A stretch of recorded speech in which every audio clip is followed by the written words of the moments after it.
Welcome back. Midday Show. Hugh Douglas, Joe Giglio live from Clearwater at Phillies spring training. And joining us right now, Phillies catcher JT Realmuto. JT, how you doing, man? Doing good. Just grinding through the dog days of spring training, ready to get the season started. You know what's funny, JT, speaking of that, because I'm fascinated going into your 11th season. What do you do to help keep your body as fresh, and how has your workout regimen changed as you've gotten older? A lot, actually, honestly.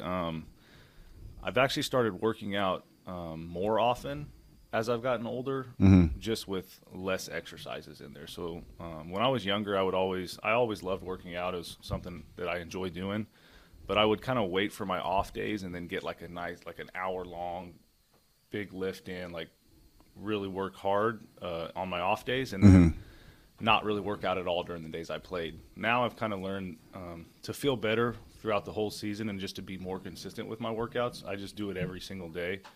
Right after the game, I'll go in and do 3 exercises. It's a lot shorter, but it's a lot more manageable, and it's easier for me to stay routine, and I found that just keeps my body fresh throughout the season. So, by the way, happy belated birthday, right? Last week? A couple days ago? Yeah? 33? Don't remind me. All right. We'll leave the number out. Come on, man. 33 is not old, dog. That's not old. In baseball years, I'm a dinosaur. and as a catcher, usually that would – so do you think about that? I mean, we talk about it all the time. You catch a lot. I mean, you caught 130 the last 2 years. Seems like you want to do that again. Most catchers, they get to your age, and I won't say the number again, that either wanes or they don't play as well anymore. Do you think about it? Like, does that creep in, or do you just do your thing and you don't worry about, hey, I'm getting older now? Yeah, I don't worry too much about it just because my body still feels good. And to be honest, with the last couple years, my body has felt better in August and September than it was when I was 27, 28, just because I'm learning myself and learning new routines and learning how to be more efficient and stay fresh for the whole season.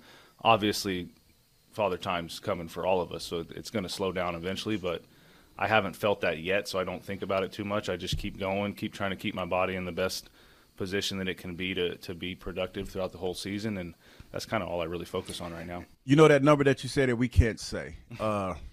How long do you think, like in your mind, in the way that you feel right now, how many more good quality years do you think that you have left? Honestly, I wouldn't put a number on it just because right now I feel like my body's still in peak condition that it's ever been. I feel as good as I've ever felt.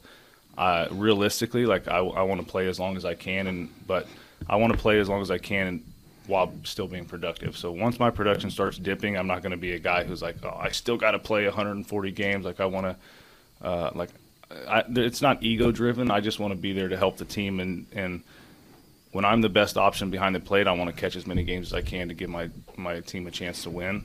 And my goal is to do that as long as I can, but I don't necessarily have a number for it. I know you don't want to put a number on this, so I'm going to help you out a little bit. I'll put a number on this. So I'm feeling like just by talking to you and listening to what you're saying, 5 years? Do you feel comfortable if I said 5 more years on your career? Does that sound something like that's doable for you? That's absolutely doable, yeah, for sure. Okay, so 40 is no thing for you then, like to your 40. Well, to that number that, you know, that 40 number. that mystical number. Yeah, I can get there. I believe I can. It doesn't mean I will, but I'm gonna do everything I can to be in the best position to play well when I'm 40 years old. We're with JT Realmuto here at Phillies spring training. So, JT, tell us about the biomechanics lab. We saw a story a couple weeks ago that you kind of went into the lab this offseason, and they try to help you maybe change your swing or tweak some things. What was that like? People hear that, they think, like, what is he doing? Like, what did you change, or what did you try to change with your swing this offseason? Yeah, the biomechanic word always gets people alarmed and makes it seem like it's a lot more than what it was. Essentially, we got in there.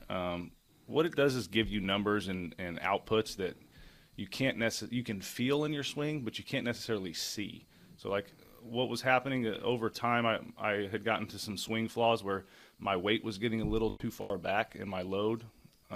So that would cause my leg lift to go a little higher just because I was so far back. I had to have more time to get to center, and that would just cause my timing to be late a lot. So what we did was we got on the force plates, and it showed me where all my pressure was coming from, where the power output was, and I was able to make adjustments off of that just to get a little more centered in my load. The swing's still the same. I'm a little wider, which it's almost the exact same swing I had in 2018, so it's not necessarily anything crazy new.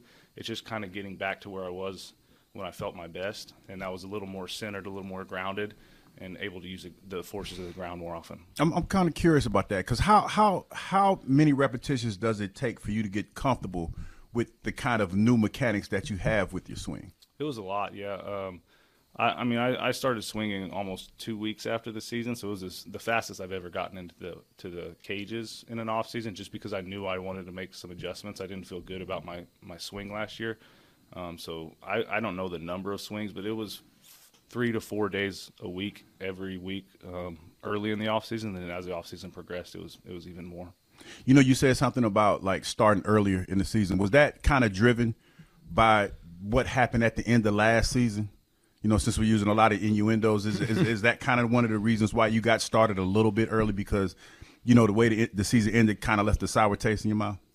Certainly. And for me, it was honestly my whole season. Like, I actually felt better in the postseason than I did in the regular season. So, like, mine was driven just by how I felt. I didn't feel like I was near as consistent as I could have been in the regular season because I had some swing flaws that were very fixable. But also, yes, the taste of the postseason and how things ended just gave me a little more drive to be like, hey, we got to figure this out. We can't let this happen again. Let's make ourselves the best we can for next year. So speaking of that, I mean, expectations are gigantic. I mean, I know you guys can't wait to get home. People are so excited for this team for opening day next week. Do you guys talk about it? Like, you know, I was talking to Hugh earlier about his teams with the Eagles, you know, back in the day. Like, they got close, right? And then I always ask him, like, did you guys talk about winning the Super Bowl when you got close? Like, in spring training, I know we all know what the goal is. Do you guys talk about winning the World Series, or is it more of a day-by-day, let's just do our work, and it's kind of unspoken? What is it like for you guys when we all know what your goal is? No, it's definitely not unspoken. We talk about it all the time. There's multiple guys in the clubhouse who just this spring training be like, man, I can't wait to win the World Series. Like, we'll talk about what it's going to be like when we win. Like, we're trying to put that vision in everybody's mind that, like, we are going to win the World Series.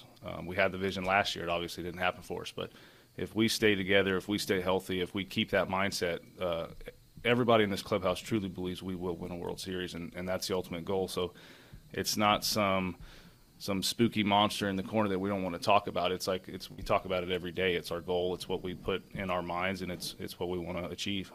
Let's talk about the first goal, though. That I'm sure is making the playoffs and winning the division. So the last 2 years, you guys have gone great runs without winning the division. Is winning the division a goal for you guys? Obviously, you haven't needed to, right? You've gone through the Braves in the playoffs. But how about winning the division? Is that something you guys think about, talk about, focus on? Because it's been this weird thing where the division winners, like Atlanta, they've gotten knocked out early. You guys, as a wild card, have gotten further. Some people are like, well, they don't even need to win the division. I want you guys to win the division. Is that a big goal? Of course. I'm tired of seeing the Braves win the division. Yeah, we all are, like too. Every year we're 10 games back, not even with a chance. So that's absolutely our first goal, is to win the division and kind of dethrone those guys because they've had such a good run at it, and they've been such a good team in the regular season, and we feel like we're every bit as good as them. There's no reason we shouldn't be able to compete with them and beat them for the division. We just have to, first of all, get off to a better start, and then just be more consistent throughout the season. We're clearly, you can see it when we get in the postseason. We have all the talent in the world. We have the team that can win every single game of the regular season. You're obviously never going to do that, but we just have to change our mindset in the regular season and be a little more consistent over the 162 and be that team that we are in the postseason for the whole year. Speaking of that, has there been conversation about getting off to a quicker start? Yeah, I mean, geez, I can't go a day without the media asking me about it. So I'm talking about with the team. Yeah, the team, yes. It is a conversation for sure. And like I said, if we want a chance to win the division, we have to start better. We've gotten off to bad starts 2 years in a row, and then obviously picked it up in the second half. But there's no reason we shouldn't be that team in the first half. The first couple of months, we just have to get a better start, get a little momentum on our side, and then we'll have a lot better chance of competing with the Braves for the division. But what about that? Well, see, this is the thing that I was telling Joe about being the division winner. And I know that's a great goal to have, but that 5 days off, that's kind of hurt the Braves, in my opinion. How do you feel about that, having that rest period before the series starts? In my opinion, rest is, it's never a bad thing in baseball. I think you get healthy. Obviously, you go a few days without at-bats, but there's ways you can combat that by scrimmaging, facing your own arm, stuff like that. I would rather have the 5 days off and go straight to that division series than have to play a wild card series and take a chance of getting knocked out. So, yes, our goal is to win the division. We'd rather have those 5 days off than not. JT, obviously, a lot of your work is what you do at the plate, but a lot what you do behind the plate as a catcher. Who stood out to you? Give us a couple names, pitchers that just you felt it, like their stuff is popping this spring training. Gosh, it's hard to not say Wheeler just because his stuff is always popping and he always looks really good. I've been really encouraged by Ranger this spring training. He's looked and I mean, his stuff has been – he's always had really good stuff, but he's had really good command this spring, kind of the 2-year ago Ranger command that we saw, that he was just putting the ball right where he wants to. That's kind of how he's been this spring training. He's been exciting to watch. Alvarado's look good. I think Sir Anthony's kind of taken a step forward again, and his slider looks like it's a little better than it was last year, which I thought that was his biggest issue was the slider command and being able to get guys off of his fastball a little bit. And I've been encouraged to see the work he's done this offseason. You know, JT, I just got a little bit of piece of information. Found out you were a 3-sport athlete. So if you weren't playing baseball, would you rather be an NFL quarterback or a champion Olympic wrestler? Ooh, probably an NFL quarterback because they make way more money than wrestlers do. No, but, dude, you make – like, baseball players make way more money Not than the quarterbacks. Yeah, the quarterbacks do make a lot of money. I would definitely say quarterback. I love baseball was always my love, like the sport I loved the most growing up, but I've never had more fun than Friday Night Lights playing football. I mean, just looking back to this day, those were some of the most fun times I ever had. Was the adrenaline rush that you get before a football game is just it doesn't compare to anything. So what kind of quarterback was JT Realmuto? Dual threat, runner, or more using your pocket arm? passer? No, I was kind of more dual threat. Like, I was very raw as a quarterback. I didn't even start playing quarterback till my sophomore year, so I was more of an athlete than a quarterback. Mm-hmm. So I ran a lot, but I could throw it as well. It was more dual threat than anything. I definitely wasn't like a true pocket passer. What was your team growing up?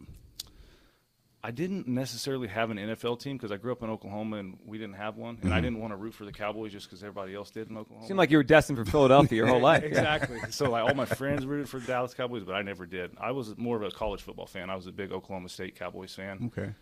That's where all my family kind of went to school, so I grew up going to their games and rooting for them a lot. All right, JT, let's end with this. We do appreciate JT Realmuto with us here at spring training.